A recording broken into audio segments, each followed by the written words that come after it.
How to make diabetic low glycemic breadcrumbs. Today I'm going to show you how to make breadcrumbs, but very special breadcrumbs. This bread is Alvarado's Bakery Sprouted Diabetic Lifestyle Low Glycemic Bread.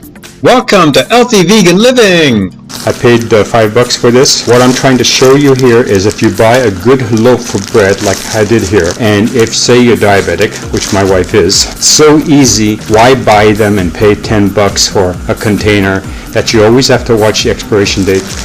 You can make your own breadcrumbs, use them on your meals, and it'll be safer. You'll know exactly what's in them. Okay, so let's get started. The easiest way to do this is in an oven. I'm using a standard Crofton silicone-based pan, which I'm putting parchment paper on top of. Now you only use as much as you need. So I'm going to use about half the loaf. Before you do that, you should at least put your oven on. Set for 350 degrees. It'll take a few minutes to get to that level. When it does, I'll come back. You'll see me put these in. Make sure you start the oven.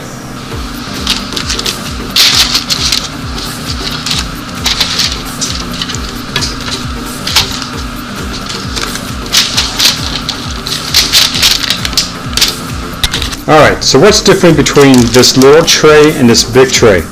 On the little tray, overlapping it would not work as well. This way, what happens is I can put in 2, 4, I can put 6 slices on here. It'll be easy enough to me to flip them over. What we're doing is set the oven at 350 degrees, and when it warms up, we're going to put the entire tray in for 10 minutes, then we're going to flip it over for another 10 minutes. And it should be more than adequate to do what we need to do. But for now, I'm going to show you how to use a conventional oven.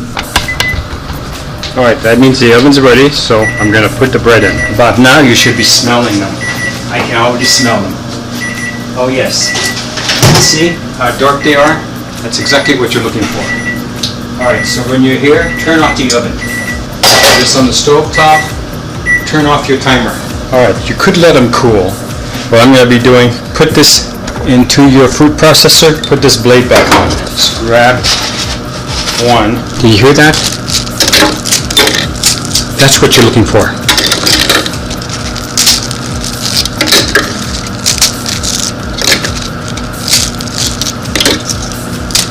I think you get what I'm trying to get at. The drier it is, the snappier it's going to be. So if you cut it up ahead of time with your hands like I'm doing here, it's going to make it a little bit easier. Will the food processor handle full loaves? Yes, it will. It's meant to make bread. I mean, it can do a lot of things.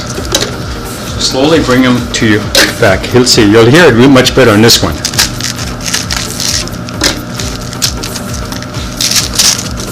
It's hot. Now, some of the bread is giving a little bit of give. It's like it's pulling back. That just means that hasn't dried all the way. And the last three, most of your pull is going to be from the center here.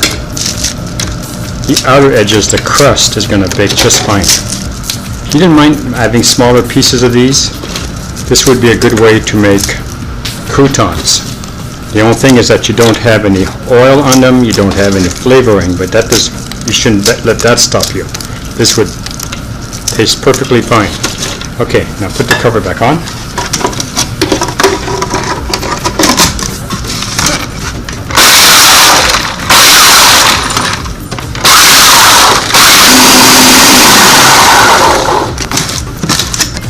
Alright, now from first ground, you can see that a lot of it is already there.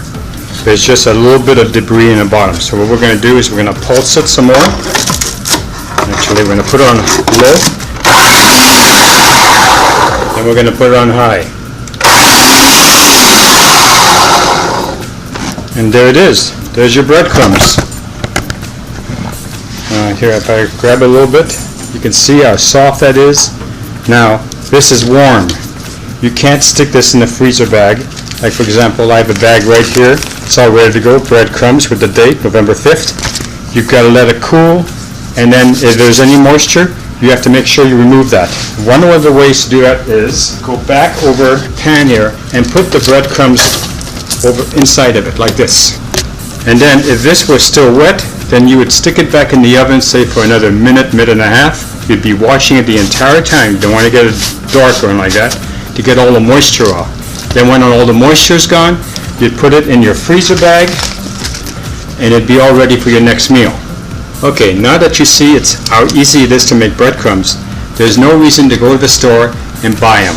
You'll be able to make yourself some fresh breadcrumbs that you know are preservative free, except for the preservative that were in the bread, and we made sure that our bread had less preservative than normal.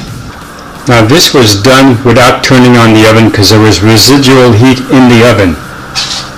It's much better. You can hear it. I'm going to bring it so you can hear it.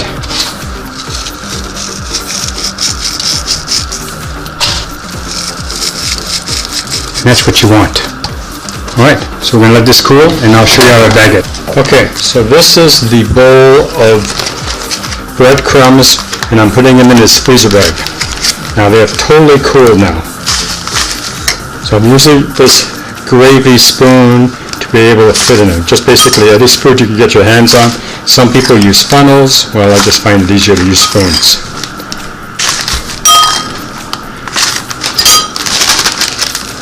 And then you can... I have noticed that making crumbs is a giant mess. So you just have to clean it. Like my sink right now is full of dishes. Okay, so like everything else that I do, you kind of spread it out. What the purpose is to get all the air out. You start at the top, and that's it right there. So then it can go back to being like this, a little hair, and you just fold it over, and you can stick it on a shelf in your refrigerator. Okay, well this ends the breadcrumb video. You got to see how I did it. So you can use a toaster, or you can use a regular conventional oven like I've used.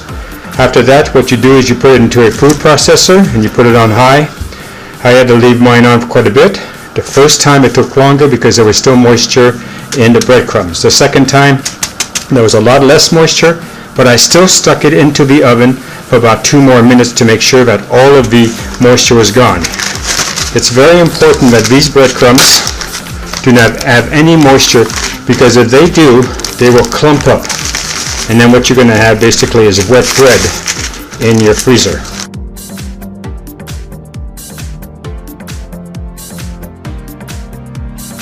Know the direction of your thing, of your carafe. So you see this one here, it just turns, locks in place.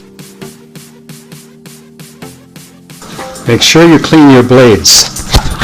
Make sure you clean the top of it too. Thanks very much for watching, and we'll see you in our next video. Okay, now you see how easy it is to make breadcrumbs.